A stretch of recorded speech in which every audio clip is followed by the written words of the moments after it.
All right, let's run through the section 6 test review. So we want to write the word that matches the definition and just make an illustration of it. So we need a line that divides an angle into two equal parts. So that's going to make that an angle. And remember the word bisector. The prefix bi means two and sect means to cut. So we're cutting the angle into two equal pieces. So I could illustrate that on any one of the three angles in this triangle. I'll do the one at the top. So I'm going to take this angle and cut it so that if this whole thing was 80, each of the angles formed would be 40 and 40. It would look something like that. This says that it's a line, so I'll go ahead and draw it out the other side, but it doesn't really have to go out the other side, but it cuts the angle into two equal pieces. I mean, it does in this case because it's a line, but normally we would just draw it as a ray.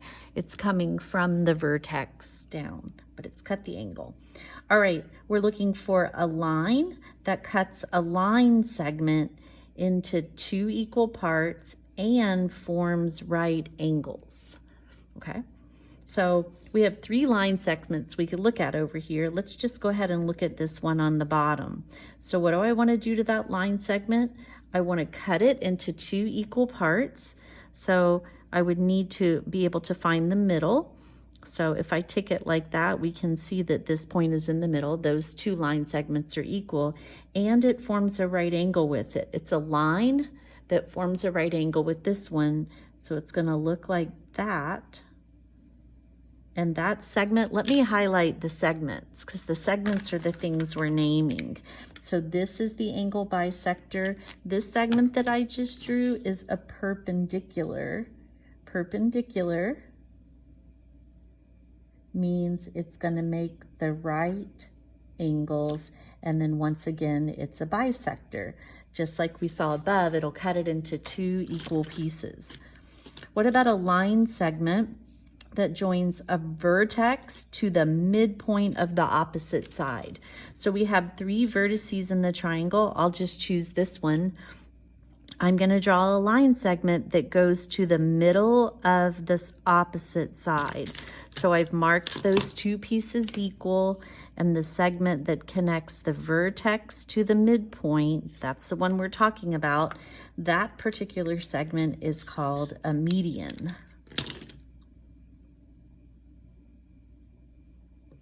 And then the last one we've told you, we're really not going to do much with this one. It's a perpendicular segment from a vertex to the opposite side.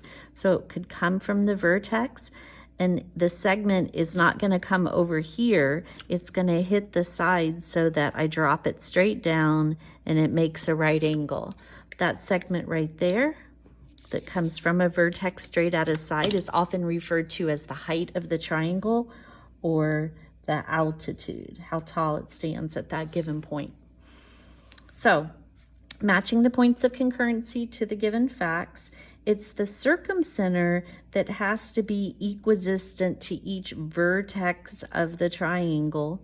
And the reason for that is, remember, the circumcenter is the center of the circle that gets drawn around the outside of a triangle.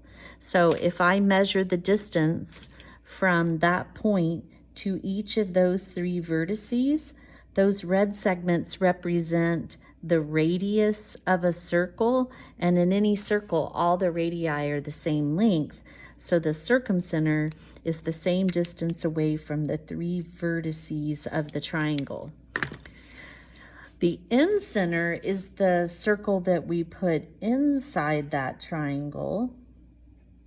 And it does have to do with the radius again, but the radius of this circle goes from the center right at the three sides of the triangle. So it's the same distance away from each side of the triangle, right? This radius goes from the center of the circle right at the side. So this one is A. And then the centroid is the one that we explored when we cut our triangles out. They were on cardstock and we balanced them on the end of our pencils. The centroid will be the center of gravity. Okay, number 5. WY is a segment.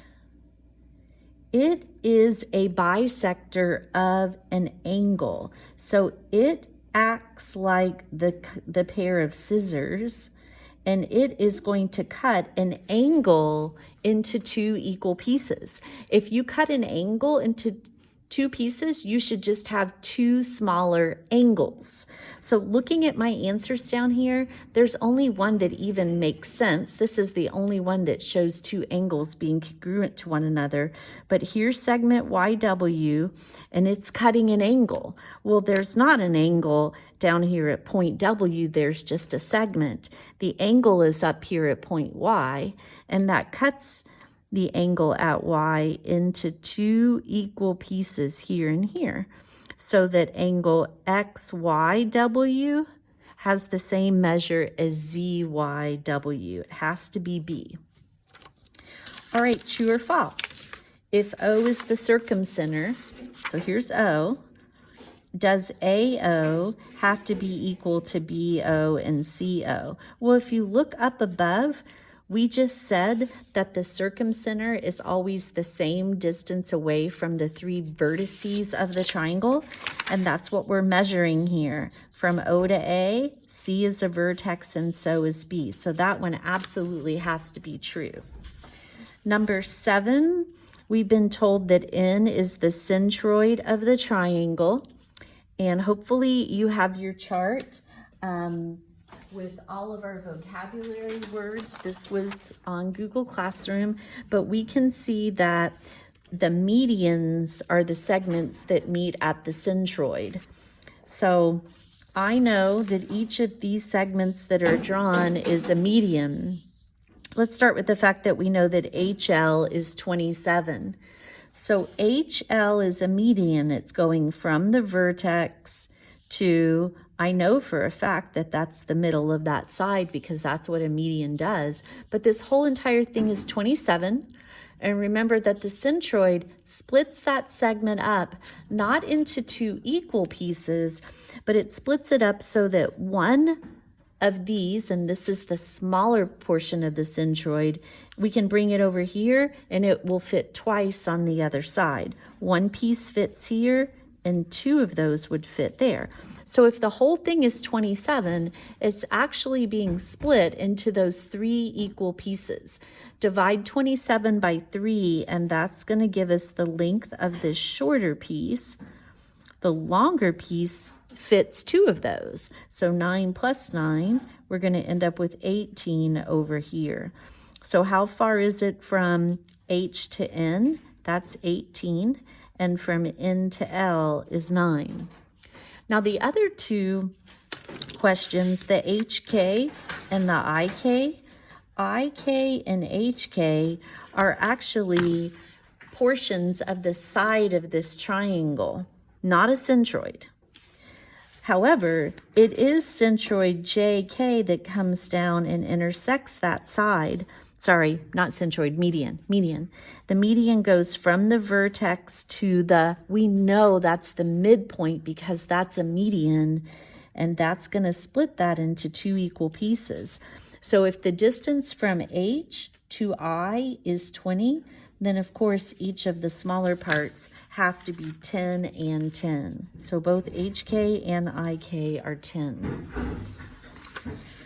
All right, so the sum of the measures of any two sides of a triangle, this is the triangle inequality theorem. If you add any two sides, that answer will always be greater than the leftover third side you did not add, or it would not be a triangle.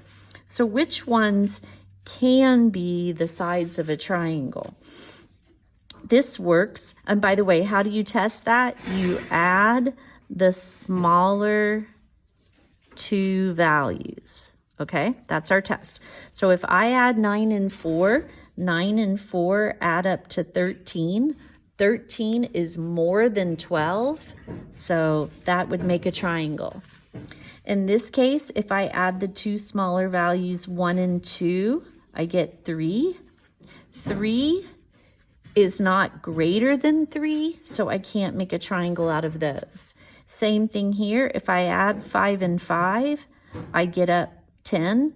10 is equal to 10. That doesn't work. They wouldn't reach to connect if I was trying to form a triangle with those side links.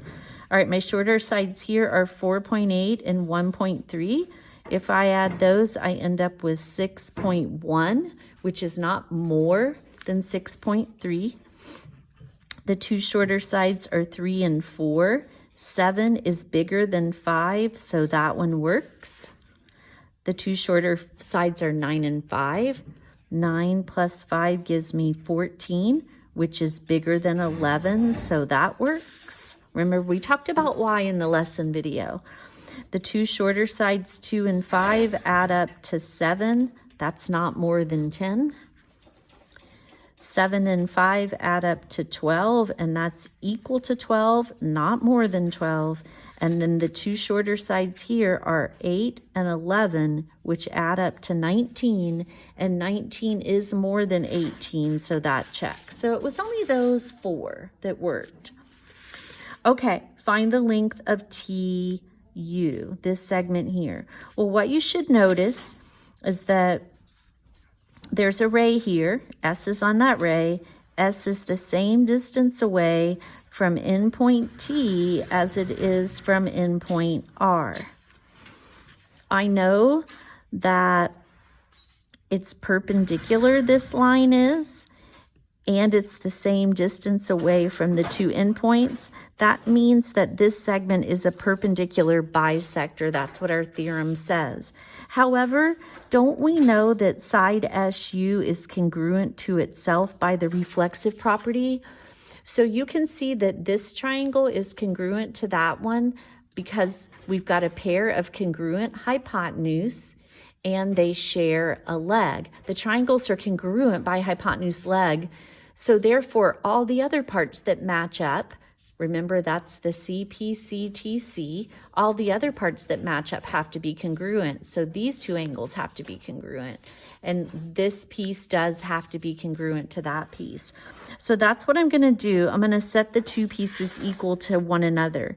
2x plus 24 is equal to 5x minus 30. I need to find x so I can figure out, we just want the length of TU, and I need to know what x is to know that. So start by subtracting 2x from both sides, and you get that 24 is equal to 3x minus 30. Add 30 to both sides. 54 is equal to 3x. Divide both sides by 3, and you will get that x is 18. And now that we know that x is 18, we can plug it in right here. So 2 times x, 2 times 18 plus 24. 2 times 18 is 36, and 36 plus 24 is going to give us 60. All right, so the same thing is happening here. It looks like I have a perpendicular bisector. This segment cut this side into 2 equal pieces. It's for sure a perpendicular bisector. Any point on that bisector anywhere, in this case, x is on the bisector, is the same distance from one endpoint of the segment that it cut in half to the other. So if this distance is 7.5, so is that. And this is the same exact scenario. It's perpendicular, except it's the converse. And instead of knowing that it was bisected like I did here, I know that E, which is on that segment, is the same distance from endpoint F as it is from A. Therefore, that means that's a perpendicular bisector. So if this piece is 4.2, so is the piece from B to F, and that's what we've been asked to find, 4.2. Okay, number 11, we're back to a centroid problem again. P is the centroid. They tell us that YC is 15. So remember, that makes this a median, so this is a midpoint. So if the distance from Y to C is 15, so is this. They tell us that PB is 6, and that's the shorter piece from the centroid to the midpoint. So that means the longer piece from the centroid to the vertex is double that. That'll be 12. And then they tell us that XC, this whole entire thing, is 21. One part fits twice over here. So we're going to divide 21 by 3. That makes the short piece 7, and the longer piece is going to be 14. We should have what we need to answer the question. So how far is it from C to Z? That's 15. From Y to P is 12. And from C to P, that distance is 7, using the properties of the centroid. All right, anytime you have two sides and you want to know all the possible lengths of the third side, in this case, LM is the length of that side, the distance from L to M, you're going to write an inequality like such. LM is sandwiched between two values. On the low end, you subtract the two numbers that you've been given. So 25 minus 11 will leave us with 14. And on the high end, you're going to add those two numbers and you get 36. So as long as LM is more than 14 but stays underneath 36, you would be able to create a triangle here. The location of three cities on a map form a triangle. Centerville is 54 miles from Davis, and Greenville is 105 miles from Centerville. What's the range of possible values there? Okay, so we're looking for the distance between Davis and Greenville. We're going to set it up like this. On the low end, I will subtract these two values. 105 minus 54 is going to leave me with 51. And on the high end, I will add them together. If I add those, I get 159. That's the range of values. All right, find the coordinates of the centroid. Let's quickly look at graphing it, and I'll remind you of our shortcut. Q is here at 3, 4, and R is here at 3, -2. I want to be sure I'm using a straight edge here. So this triangle has a vertical side. That's good. All right, the centroid is the intersection of the medians. So let's find the median goes from the vertex to the middle of the side. This is 1, 2, 3, 4, 5, 6 units long. So we only need to come in 3. I'm sure that's the middle of that side. So this is the first median from P. And then to find the middle of my slanted side, I'll just think of how I move. I have to move up 1, 2, 3 and go over 1, 2, 3, 4, 5, 6. So let's cut that move in half. Instead of going up 3, we'll go up 1.5. And instead of going over 6, we'll go over 3. So the midpoint of that side is right there, and it's going to get connected with the vertex across from it, which is R. And we can see the location of the centroid. The centroid is located there at the ordered pair 1, 1. And remember, we've discovered a shortcut, and the shortcut is just to add those 3 x values together and divide by 3. And then to do the same thing with the y. So we're basically just averaging them. That's why we divide by 3. Okay, so in this case, when I add the 3 numbers in the numerator, I just get 3 over 3. And here when we add 5 minus 2, we also get 3 over 3. So when I divide those, 3 divided by 3 gives us 1, and 3 divided by 3 gives us 1 for our centroid without graphing. Okay, we want to put a revolving sprinkler, so it's going to sprinkle in the shape of a circle. It's going to water every part of a triangular garden. So my garden looks like that. Where would I need to place it so that it would spray all parts of the garden, but not farther than necessary? So a few people tried to do this at first so that it didn't go further than necessary. They're thinking of like the biggest triangle they can put inside, but they're missing a significant amount of the garden. That's not meeting the requirement to water the whole garden. But I'm not doing this and wasting a lot of space. I want to pull that circle in so that it goes no further than the vertices of that triangle. Essentially, this is the circle we want to make so that we are wasting the least amount of water but covering the whole garden.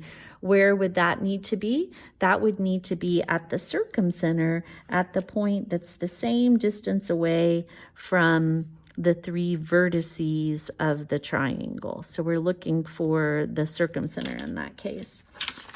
All right, true or false? The incenter is equidistant to all the sides. Well, we said that over here. The incenter is equidistant to each side of the triangle, so that's true. And then the circumcenter of a triangle is formed by the 3 medians of the triangle. That's not true. We just graphed medians up here, and we ended up with, it's the centroid that's formed by the medians. The circumcenter is formed by the perpendicular bisectors. Either way, that's false. And then in this final problem, what's being constructed is the stylus is being placed on the vertex of the angle, and we're opening it up so that we have arcs on both sides. And then from each of those intersection points, we're swinging another pair of intersecting arcs. When we do that, we are bisecting an angle. This is an angle bisector construction.